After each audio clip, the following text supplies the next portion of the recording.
Hi hello, ಇದು ಬಸಳೆ ಸೊಪ್ಪು. ಅದ್ರ ಜೊತೆಗೆ ಅವರೇ ಬೇಳೆ ಹಾಕಿ ಮಾಡಿದರೆ ತುಂಬ ಚೆನ್ನಾಗಿ ಬರುತ್ತೆ ಸಾಂಬಾರು. ಹೇಗೆ ಮಾಡೋದು ಅಂತ ತೋರಿಸ್ತೀನಿ.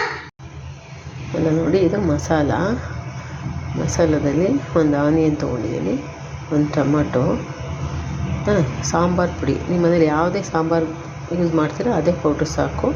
ಚಿಟಿಕೆ ಎಲ್ಲೋ, ತೆಂಗಿನಕಾಯಿ, ಕೊತ್ತಂಬರಿ, ಶುಂಠಿ, ಗಾರ್ಲಿಕ್, ಬೆಳ್ಳುಳ್ಳಿ, ಒಂದೆರಡು ಲವಂಗ, ಚೂರು ಚಕ್ಕೆ, ಇಷ್ಟನ್ನು ಮಿಕ್ಸಿಗೆ ಹಾಕಿ ರುಬ್ಕೊಳ್ಳೋಣ.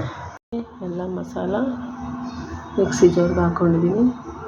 ಈಗ ಮಿಕ್ಸಿ ಮಾಡೋಣ.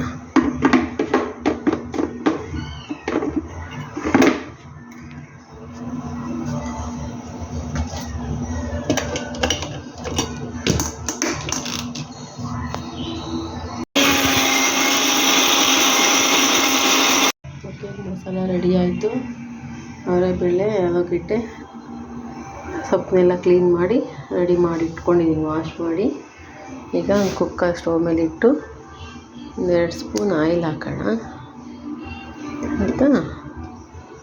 ಆಯಿಲು ಬಿಸಿ ಆದ ತಕ್ಷಣ ಕಟ್ ಮಾಡಿ ಇಟ್ಕೊಂಡಿರೋ ಸೊಪ್ಪನ್ನ ಹಾಕೋಣ. ಇದೇ ಮೇನು.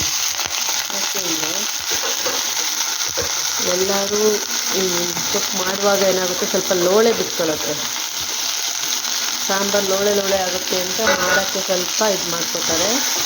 ಇದನ್ನು ಚೆನ್ನಾಗಿ ಆಯಿಲಲ್ಲಿ ಫ್ರೈ ಮಾಡೋಣ.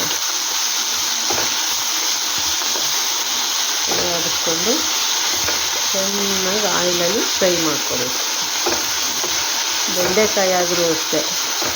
ಅದಕ್ಕೋಸ್ಕರ ನೋಡಿ, ಗೊತ್ತಾಗ್ತಿದೆಯಲ್ಲ, ಲೋಳೆ ಎಲ್ಲ ಯಾವ ರೀತಿ ಬಿಟ್ಕೋತಾ ಇದೆ. ನೀಟಾಗಿ ಡ್ರೈ ಆಗುತ್ತೆ. ಎಲ್ಲ ಫುಲ್ಲು ಡ್ರೈ ಆದಮೇಲೆ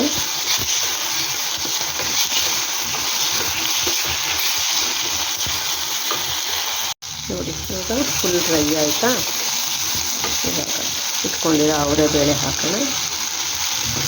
ಅದ್ರ ಜೊತೆಗೆ ಒಂದು ಪೊಟೊಟೊ ತೊಗೊಳ್ತೀನಿ. ಪೊಟೊಟೊ ಹಾಕಿ ಚೆನ್ನಾಗಿ ಮಿಕ್ಸ್ ಮಾಡೋಣ.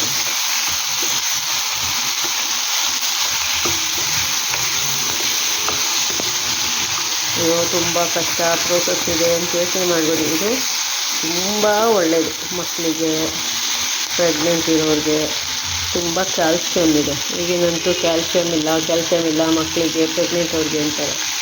ಇದನ್ನು ತಿನ್ನೋದ್ರಿಂದ ತುಂಬ ಒಳ್ಳೆಯದಿದೆ.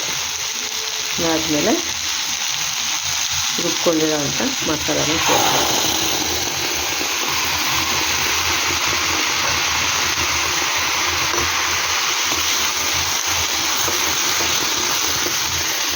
ನೋಡಿ, ಚೆನ್ನಾಗಿ ಮಸಾಲ ಎಲ್ಲ ಹಿಂಗೆ ಮಿಕ್ಸ್ ಆದಮೇಲೆ 2 ನಿಮಿಷ. ಆಮೇಲೆ ನಿಮಗೆ ಎಷ್ಟು ಸಾಂಬಾರು ಬೇಕು, ಎಷ್ಟು ತೆಳು ಬೇಕು, ಗಟ್ಟಿ ಬೇಕು ಅಷ್ಟು ನೀರನ್ನ ಸೇರಿಸ್ಕೊಳ್ಳಿ. ನೋಡಿ, ನಾನು ಈ ಕನ್ಸೆಪ್ಟ್ ಮಾಡ್ಕೊಂಡಿದ್ದೀನಿ ಈ ಥರ. ಈಗ ಎಷ್ಟು ರುಚಿಗೆ ತಕ್ಕಷ್ಟು ಉಪ್ಪನ್ನ ಹಾಕ್ಕೊಂಡು ಕುಕ್ಕರ್ದು ಮುಚ್ಚಳನ ಕ್ಲೋಸ್ ಮಾಡ್ಕೊಳ್ಳಿ.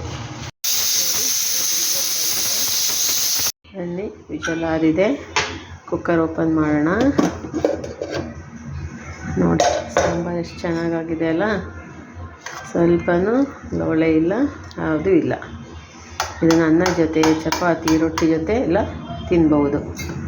ತುಂಬ ಕ್ಯಾಲ್ಶಿಯಮ್ ಇರೋ ಅಂಥ ಬಸಳೆ ಸೊಪ್ಪು ಅವರೆಕಾಳು ಸಾಂಬಾರು ಮಾಡಿಕೊಂಡು ಟೇಸ್ಟ್ ಹೇಳಿ.